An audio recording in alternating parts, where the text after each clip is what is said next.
because those cyber operations involve intrusions into another country's sovereignty, the default rule should be that you cannot undertake those activities without getting the consent of that other state.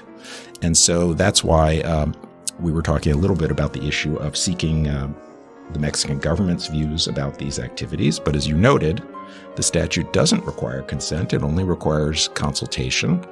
And it doesn't even require consultation in all cases. It leaves to DoD to determine when is it appropriate to undertake those consultations. I'm Stephanie Pell, Senior Editor at Lawfare, and this is the Lawfare Podcast, February 15th, 2024. The National Defense Authorization Act, or NDAA, is considered must-pass legislation and is increasingly becoming the only reliable vehicle for national cyber policymaking. I sat down with Jonathan Cedarbaum, Professor of Practice at George Washington University Law School and Lawfare's book review editor, and Matt Gluck, Research Fellow at Lawfare, to talk about the key cyber provisions of the NDAA for fiscal year 2024. We talked about new cyber provisions that address threats from Mexican criminal organizations and China, along with how some of the new cyber provisions expand the military's role in protecting against threats to critical infrastructure. We also discussed what Jonathan and Matt would like to see in future versions of the NDAA. It's the Lawfare Podcast, February 15th. Jonathan Cedarbaum and Matt Gluck on the NDAA's cyber provisions. So I'd like to start by having you talk about the purpose of the National Defense Authorization Act. What does it do, and why is it considered must-pass legislation? Very good. First, what does it do? Well, to explain that, I think it's helpful to remind folks about the two basic categories of legislation that are involved in the budget process. One category are authorization acts. And as the word authorization suggests, those are the laws in which Congress provides the legal basis for government programs and activities, tells the departments and agencies what it wants them to do and what it permits them to do. And of course, it also often adds requirements and restrictions. And then the second big category are appropriations acts. And for agencies or departments to go ahead with any kind of activities, they need both of those kinds of laws. The NDAA, again, as its name suggests, is the authorization step in that process, the Authorization Act for the Defense Department, which of course is a major, major source of federal activity and federal spending. Why is it must pass? It is must pass because it's one of the few areas where senators and representatives from across the aisle can come to agreement on how important these activities are, because they involve the military. And so even in our very divided Congress today, folks are able to agree across party lines that keeping the military going and giving the military clear directions is so important that they must get together and enact this kind of basic law. I happened to look at a report by the Congressional Research Service just before we came on, and it said that the NDAA has passed every year for the last 62 years straight. And I can assure you, there is no other bill in the entire congressional budget process that comes close to that kind of track record. Well, that is an interesting fact. And when did Congress pass the current NDAA? Congress enacted the current NDAA in December of last year. President Biden signed it into law on December 22nd. It's the NDAA for fiscal year 2024. Federal fiscal years actually start on October 1 of the prior year and run through September 30th of the covered year. So fiscal year 2024 runs from October 1, 2023 through September 30th, 2024. So this law was actually enacted a little after the beginning of the fiscal year. Congress was a little tardy. That it was covering. Even this must-pass law didn't quite get enacted on time, but not too long after the beginning of the fiscal year it was addressing. Now, Jonathan, you and Matt wrote in a piece for Lawfare that the NDAA is not limited to provisions affecting the Department of Defense. And that certainly isn't the case in the current NDAA. But is that common? That has become common in the NDAA in recent years. And that's because, as we discussed before, the NDAA is one of the very few pieces of legislation that has become must pass. And so people in Congress, representatives and senators who have other pieces of legislation that they want to get through, but that they can't get through by themselves as standalone pieces of legislation, they know that if they can get it into the NDAA, it will get through.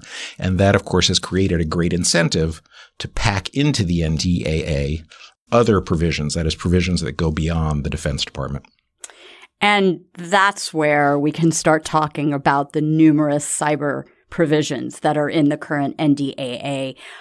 I want to talk about some of the most significant ones that you all highlight in your piece. Let's start with the provision that targets the Mexican criminal organizations. What, first of all, is the nature of the threat that the government is trying to counter with this provision? The primary nature of the threat posed by these transnational criminal organizations is twofold. One is the flow of drugs, especially fentanyl, into the United States across the southern border. And the second is the smuggling of individuals across the border. So just a couple of data points to get started and to contextualize this. So fentanyl seizures at the border increased by 80% in the first 11 months of fiscal year 2023. And about 90% of fentanyl seizures take place at legal entry ports. And the reason this is so significant, or one of the reasons, is in 2021, just under 71,000 people in the U.S. died from drug overdoses tied to fentanyl. So this is a critical national security and health threat to the United States. And the cartels primarily hire U.S. citizens to help smuggle drugs from Mexico into the United States. Over 85% of individuals convicted for fentanyl-related charges in the U.S. are U.S. citizens. So that's the nature of the threat that the NDAA seeks to counter with this provision. And what new cyber authority does the NDAA provide to the military for these purposes? The NDAA provides authority for the DoD to engage in detection, monitoring, and other unnamed operations. One interesting note about this provision is that it requires consultation with the Mexican government and other federal agencies, but it does not require consent from the Mexican government. Which was something that it's worth noting. That's from Section 1505. And I want to come back to that issue of consent when we talk about application of rules to international law with the type of cyber operations that this new authority might enable. But before we get to that, does this authority build upon existing law? And if so, how? Yes. So this provision builds on two statutes primarily. The first is 10 U.S.C. Section 124, which designates the DoD as the lead agency in monitoring the transit of illegal narcotics into the U.S. And the second is a more recent authority, 10 U.S.C. Section 394, which authorizes the DoD to conduct military cyber activities, including in response to malicious cyber actions taken by foreign powers against the United States. Congress has provided statutory backing for other DoD cyber initiatives. And in addition to authority, these statutes have often imposed reporting requirements on the DoD. So in addition to building upon existing law, you also note in your piece that this particular provision fits into two broader trends. One that you mention involves the suggestion by U.S. political figures that the U.S. should be using its military to combat the drug cartels in Mexico, especially those that have infiltrated Mexican security agencies. Can you explain the connection here? Sure. So this really starts back in 2020 when former President Trump privately spoke to aides about firing missiles into drug labs in Mexico, a fact which became public in Mark Esper's, former Defense Secretary Mark Esper's memoir.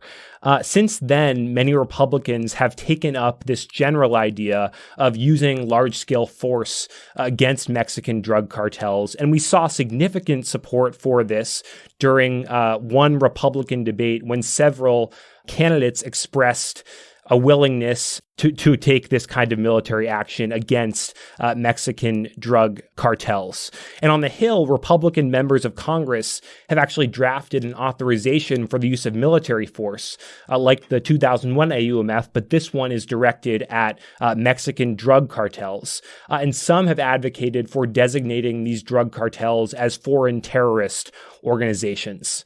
What I would say about this is I think lawmakers across the political spectrum agree that drugs flowing into the U.S. is a national security threat and should be countered vigorously.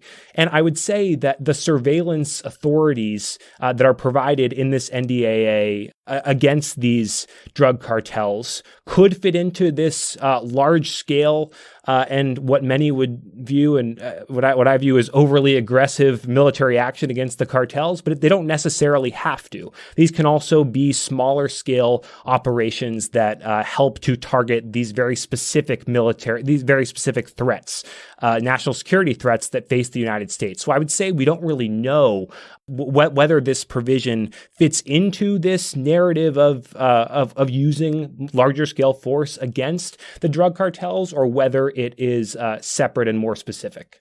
So let's assume for the moment that it is separate and more specific.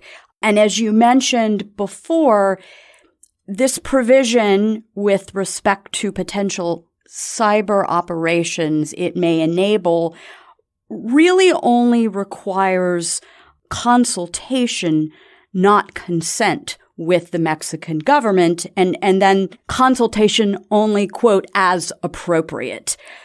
But when the U.S. is contemplating conducting cyber operations in another country, especially when it may or may not consult that other country, are there rules of international law that must be considered? Yes, there are. And the U.S. government does think about those international law issues when it undertakes cyber activities and indeed other kinds of military activities as well. I would highlight two types of international law rules. The first are those that govern the use of force. As Matt just mentioned, there are some in Congress who have suggested we should use more conventional military force against the drug cartels. So one question that arises with respect to cyber activities is, do they constitute uses of force? And if so, are they subject to those special rules? The UN Charter generally prohibits the use of force, but it allows the use of force in certain narrow circumstances, principally in self-defense or when authorized by the UN Security Council. But the vast majority of cyber operations, even military cyber operations, do not reach the level of what is generally considered a use of force under international law.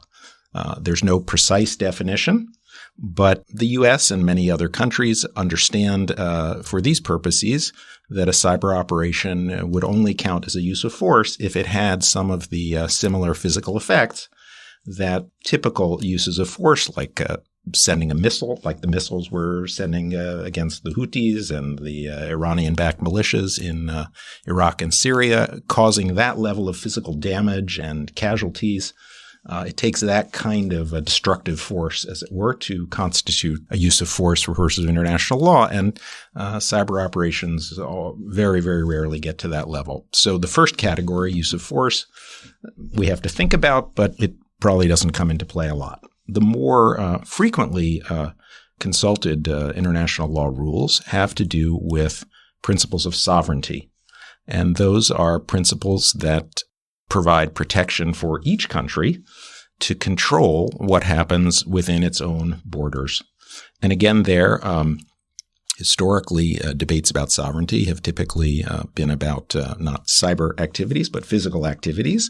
when, for example, one country might send law enforcement agents across the border of another country to arrest somebody who's a fugitive from that sending country.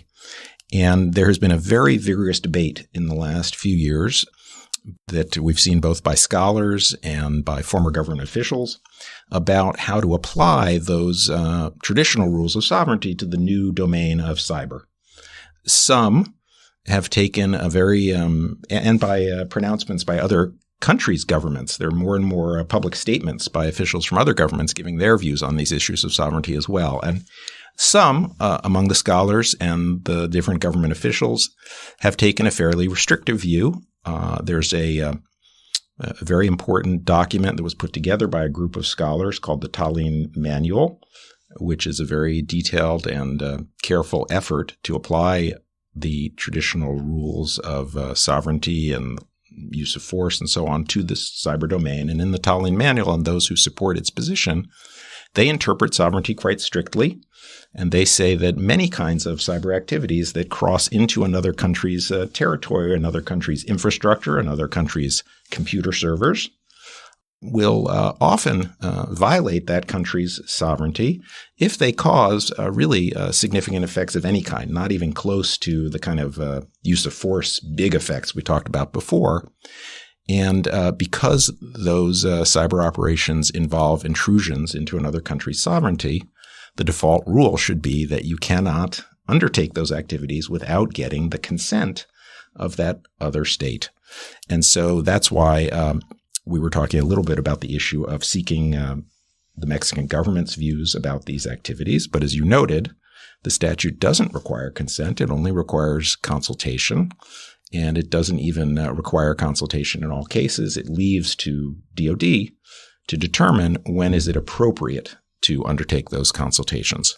Before we talk about the rule of non-intervention, yes, because I think we're going to get there. Yes, we are. I want to tease out some vocabulary Sure. you used. You started the answer, at least the part talking about sovereignty, with the term principles of sovereignty.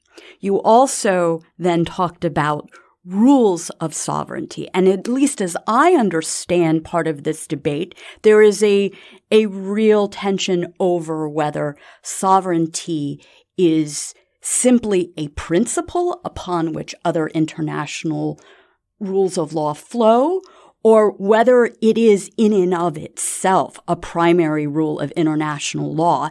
And that very much then, shapes the way that countries may look at what kinds of cyber activities would be permitted. Because if you're not violating a rule of international law, then you presumably have more leeway to conduct certain kinds of cyber operations. Yes, very nicely said.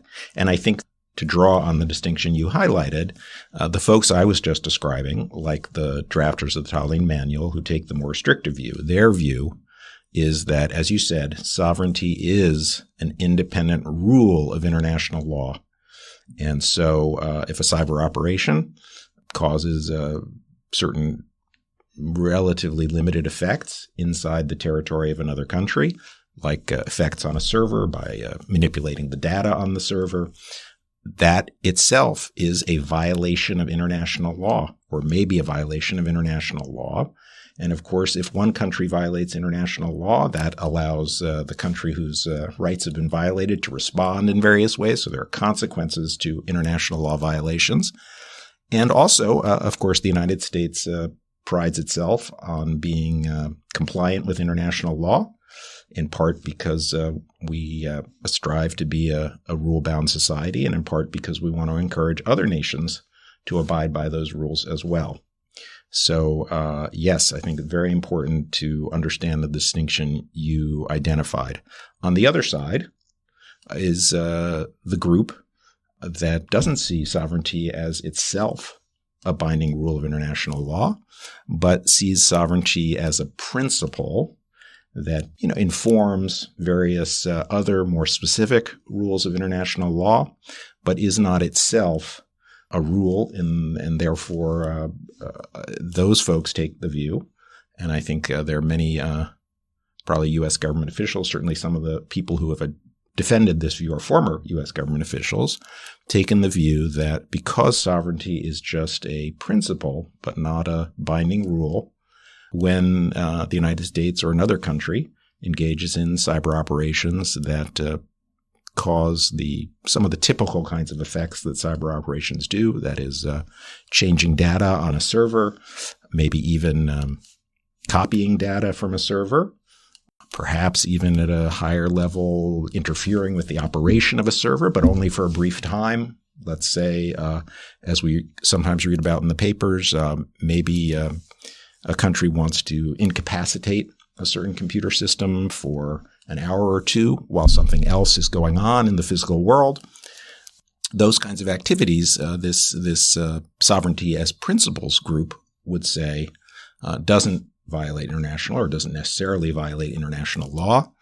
And so we don't have to worry about the consequences that would flow from an international law violation.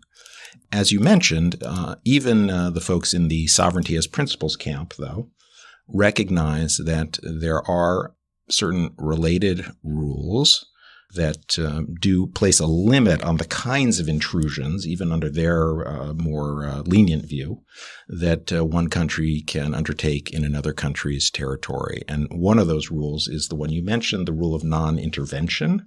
There are certain kinds of intrusions that even on this view would cross international law, the binding rules of international law. And so prohibited interventions under that rule would be things like interfering in the very most fundamental governmental functions of another country, like, say, holding an election. That's the paradigm case. And of course, we in the United States have been victims of just that kind of interference and protested it very vigorously and for good reason. I'm referring to the Russian interference in the 2016 presidential election. And so even under the sovereignty as principles view, certain kinds of intrusions that we've seen may well be carried out through cyber operations would still violate an international law rule, but it would not be the rule of sovereignty. It would be a more specific rule, like the rule on prohibited interventions. So I want to now turn to another significant provision that you identify in your piece, which responds to the risk of China invading Taiwan. Matt, can you talk about what this provision entails?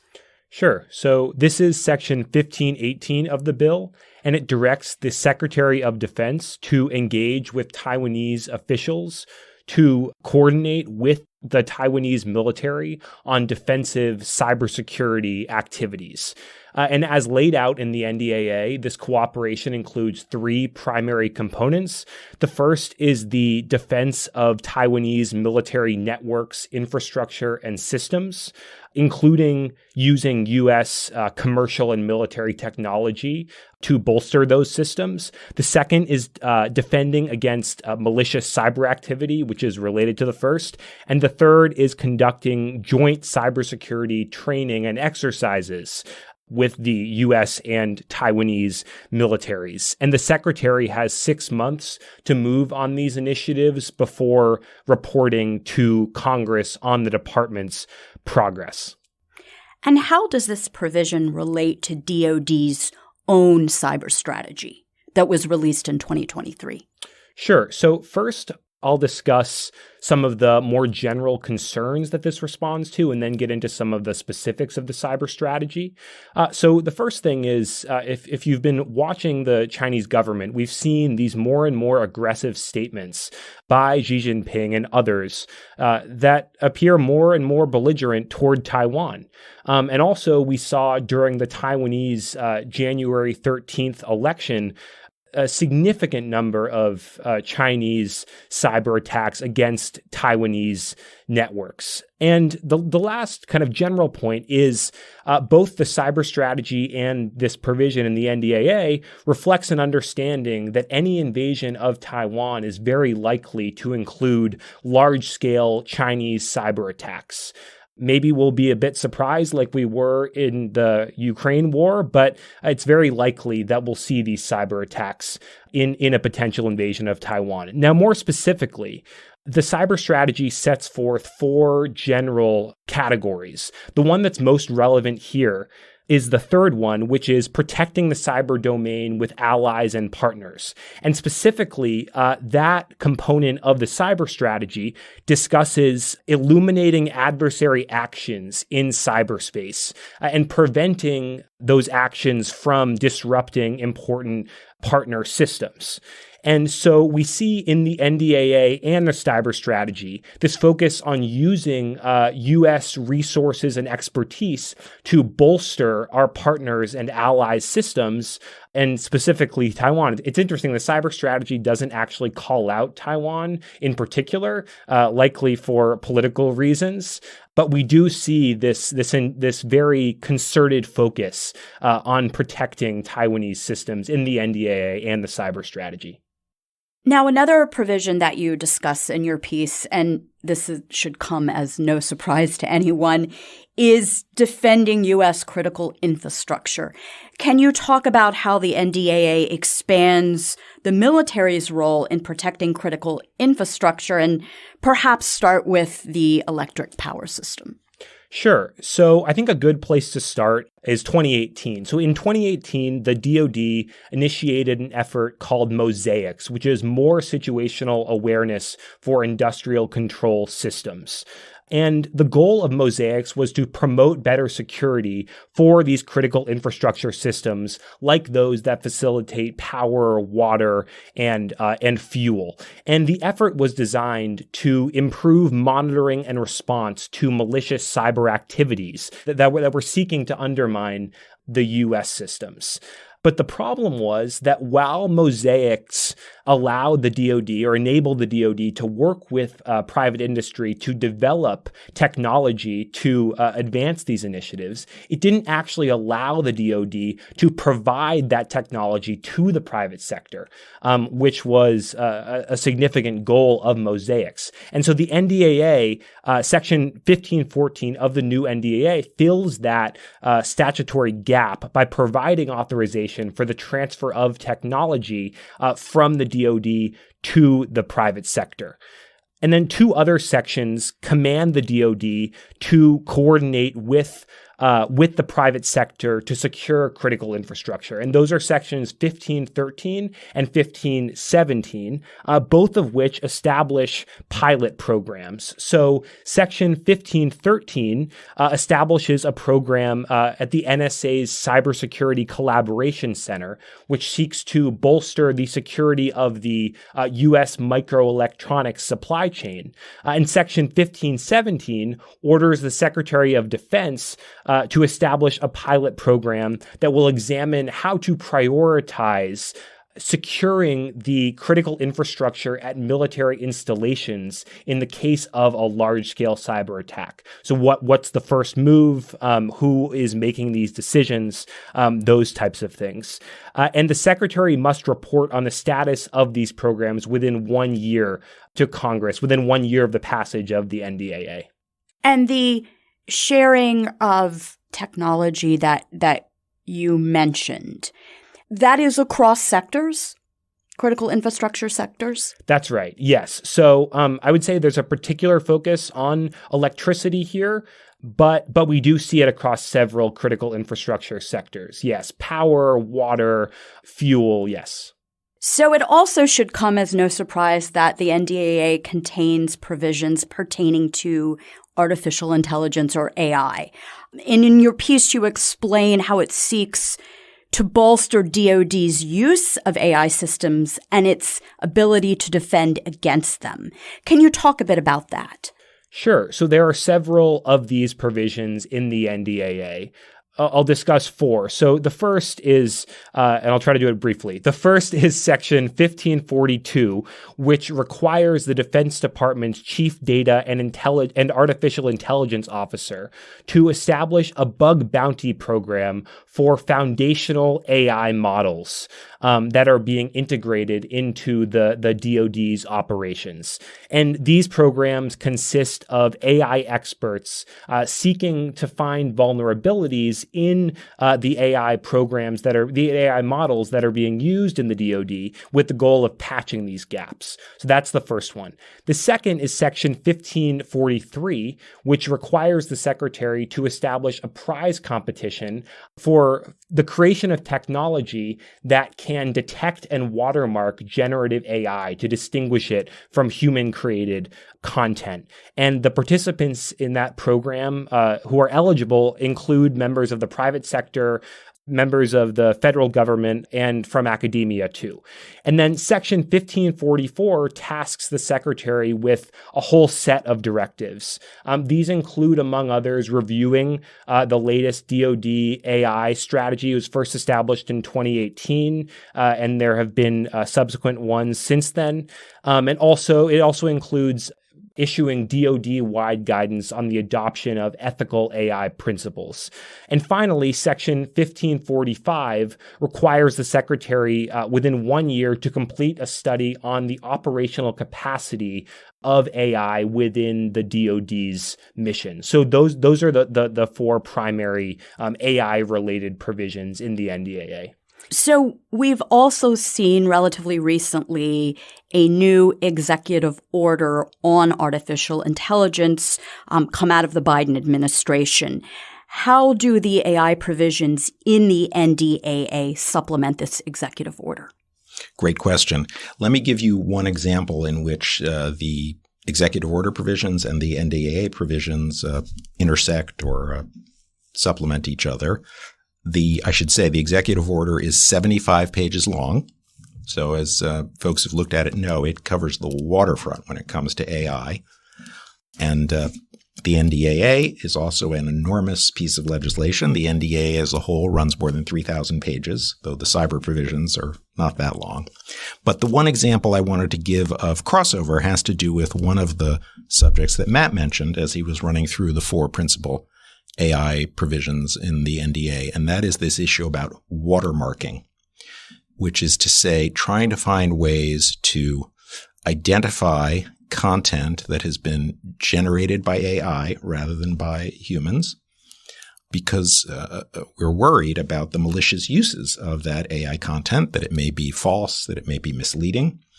And of course, there's a big concern about that in the 2024 election, how manipulation of AI tools may be used to mislead voters, for example. And so in the AI executive order, there's a provision that assigns to the Commerce Department the responsibility of developing standards for this labeling or watermarking of AI-generated content. The Commerce Department, of course, includes within it the National Institute of Standards and Technology, NIST, which is an expert on things like artificial intelligence and other aspects of technology development. And so I suspect NIST will play a central role in the Commerce Department's carrying out of that standards-setting effort for the watermarking of AI-generated content. And then the White House, even before the executive order, the White House had brought together tech executives to discuss this problem.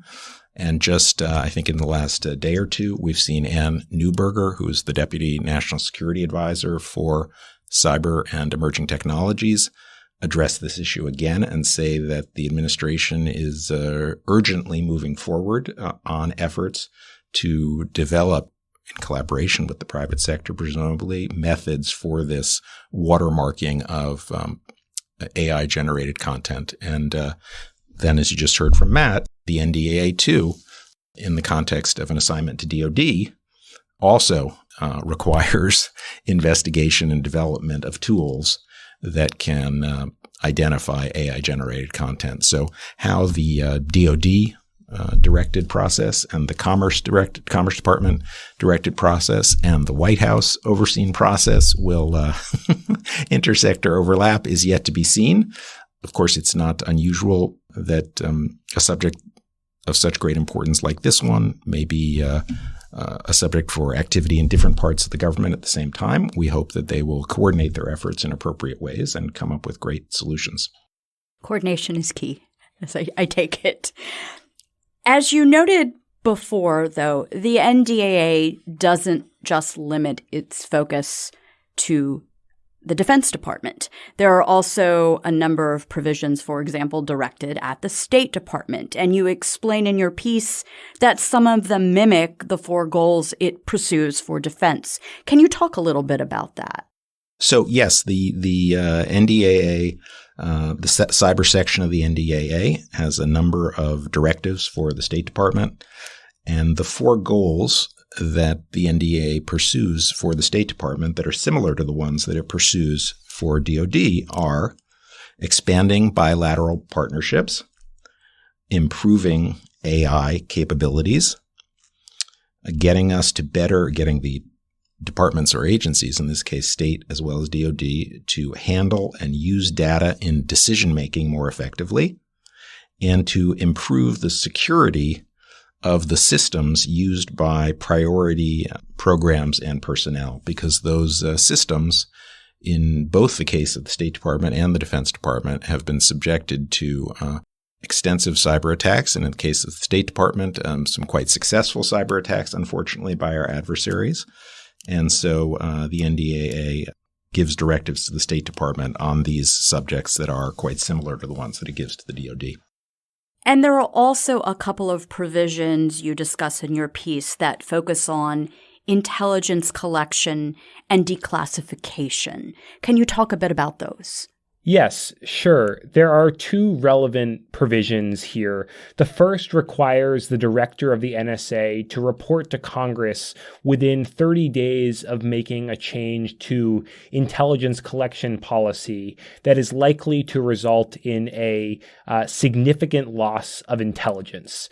And the second tasks the administrator of the Office of Electronic Government, which is within the Office of Management and Budget, to come up with recommendations for technological solutions to produce more efficient and effective classification and declassification processes. And the president must report on this effort to Congress within 6 months.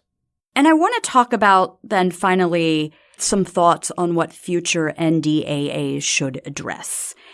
And I want to talk about those issues, but initially, can you explain how, for better or worse, the NDAA has come to function as the only reliable vehicle for national cyber policymaking? Why is that?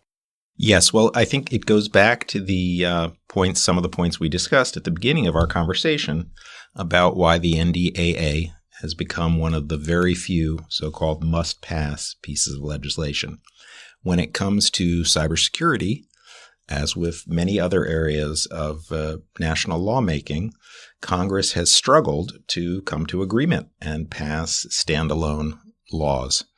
We have seen some important pieces of cybersecurity legislation from the Congress. We had a very important law passed back in 2015, the Cybersecurity and Information Security Act. We had a more recent law in 2022 that gave some new authorities to the Cybersecurity and Infrastructure Security Agency, CISA, which is a component of the Department of Homeland Security. But overall, we've seen a pattern of failed efforts when it comes to cybersecurity legislation, as we've seen in other areas of legislation. And so that's why the NDAA, because it is must pass, has increasingly been an attractive vehicle for packing in cybersecurity or cyber provisions, because it's not only security, it's offensive and other kinds of cyber activities as well, just as in other areas. And so if the NDAA is going to continue to serve this function of allowing for national cyber policy making, what would you like to see future NDAAs address? Well, I think two basic answers.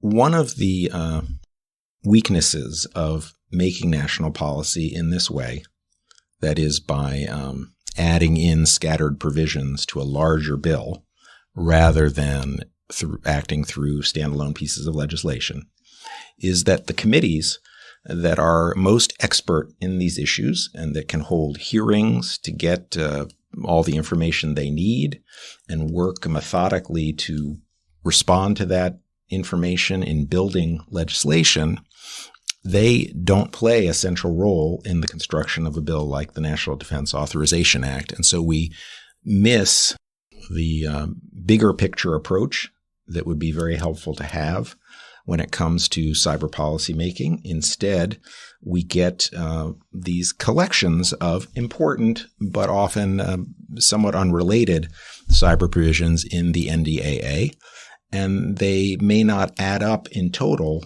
to the best overall national cyber policy. Some of them may even be in tension. Some of them may overlap or duplicate from year to year. And so we get, unfortunately, what we've seen with our national cybersecurity legal framework, a fairly piecemeal collection of laws and regulations rather than a more systematic collection of laws. So that's one thing we miss. If we could somehow build a more systematic approach to the cyber provisions that we know in the end are going to wind up in the NDAA, that would be very helpful. But it's hard to see how Congress would achieve that. The second thing I wanted to mention, though, has to do with providing additional legal authorities to fill gaps that the government and the affected private parties have recognized for many years.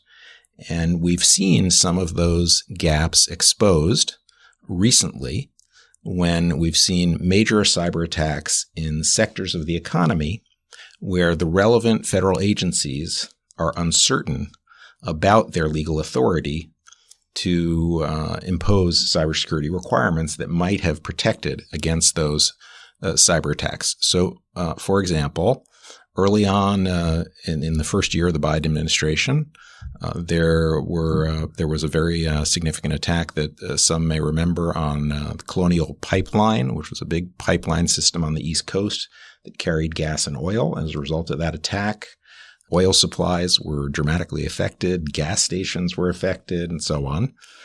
And to many people's surprise, it turned out that although we have laws and regulations, for example, that impose cybersecurity requirements on financial institutions, we have other ones that impose them on nuclear energy facilities, we have yet further ones that impose them on operators of the electric grid, turned out we didn't have any requirements in place for pipeline operators. Why is that?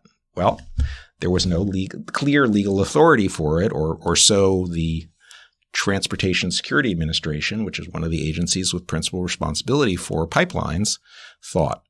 In response, the Transportation Security Administration went back to its legal authorities and looked for one it could use. And the administrator of that agency found one, but it was not a cybersecurity-specific legal authority. It was a more general emergency authority to protect the security of the pipelines altogether. And the administrator reasoned, I think, sensibly, that this kind of attack showed that this was a major facet of pipeline security more generally. And so the administrator issued an emergency directive under that legal authority to improve the cybersecurity of pipelines.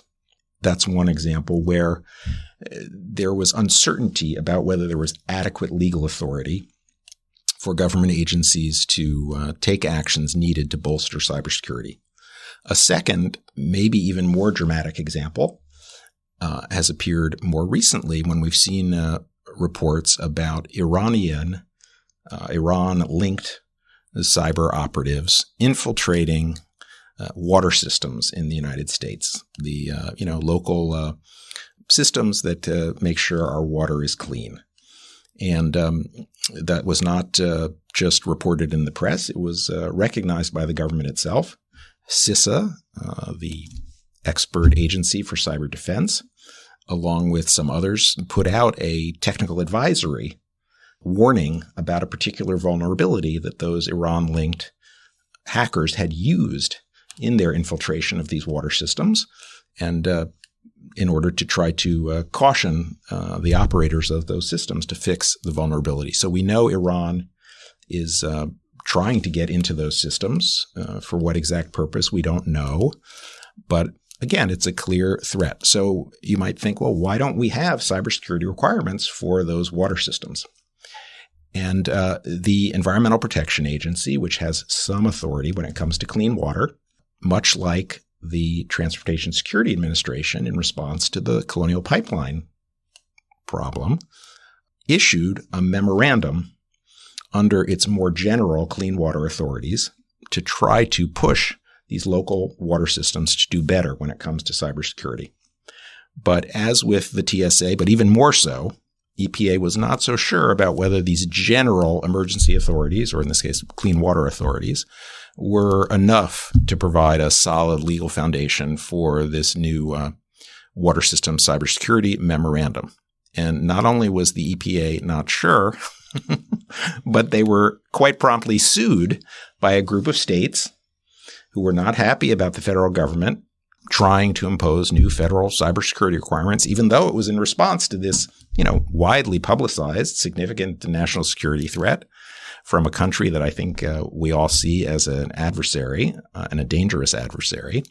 They sued the EPA, and the result of that law, initially the government defended the EPA's action, and then they realized maybe we don't want to fight this after all, and instead the EPA withdrew the memorandum. So because of these kinds of gaps and uncertainties in the legal basis for cybersecurity-specific actions by regulatory agencies, there are these holes in our cybersecurity legal framework. And so I think it would be great if the government, perhaps the Office of the National Cyber Director or CISA, some part of the government that has overall responsibility for cybersecurity affairs, could draw up a map or a list of these legal gaps and go to Congress and say, look, here are the holes. We need them filled. Don't just pick here and there from year to year. Here's a more systematic plan of the legal gaps we need filled, and we would urge you lawmakers to fill them. That's what I would love to see in a future NDAA. I would just add one final point to my plea for the overall granting of needed cybersecurity legal authorities. This problem is one that has been recognized for many, many years. I am hardly the first or the 100th or Matt and I are hardly the first two or the first 200th to urge this kind of approach. In fact, if you go back all the way at least to President Obama in the beginning of his administration, he issued a very important cybersecurity executive order as well that was in 2012 that did many important things, like directed the creation of what came to be known as the NIST cybersecurity framework that many people are familiar with today. One of the lesser known provisions in that cybersecurity executive order from more than a decade ago now instructed all the federal departments and agencies to look at their legal authorities when it came to cybersecurity defensive regulation and to identify exactly these kinds of legal gaps, if there were any, to report them to a White House official who was then colloquially known as the cybersecurity czar, so that central official could collect all these legal gaps in a systematic way and then presumably go to the legislature and say, here are the gaps we need filled. The agencies dutifully wrote their reports, sent them into the White House. But alas, that final step of collecting them together and going to Congress with them to get them filled never happened. So we're really urging something, the picking up of an effort that started at least more than a decade ago. So that's very interesting because your answer suggests we know where the gaps are. Someone in the government has tracked them, yes. And I think it wouldn't take that much effort to put together that kind of gap. I suspect the Office of the National Cyber Director or CISA either has that kind of list or could put one together quite promptly and send it over to Congress. I won't make you answer the question why that list has not been put together and sent over, but it is an interesting question.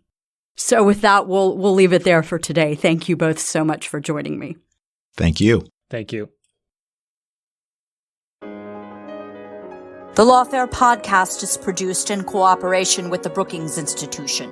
You can get ad-free versions of this and other Lawfare podcasts by becoming a Lawfare material supporter through our website, lawfaremedia.org/support. You'll also get access to special events and other content available only to our supporters. Please rate and review us wherever you get your podcasts. Look out for our other podcasts, including Rational Security, Chatter, Allies, and The Aftermath, our latest Lawfare Presents podcast series on the government's response to January 6th. Check out our written work at lawfaremedia.org.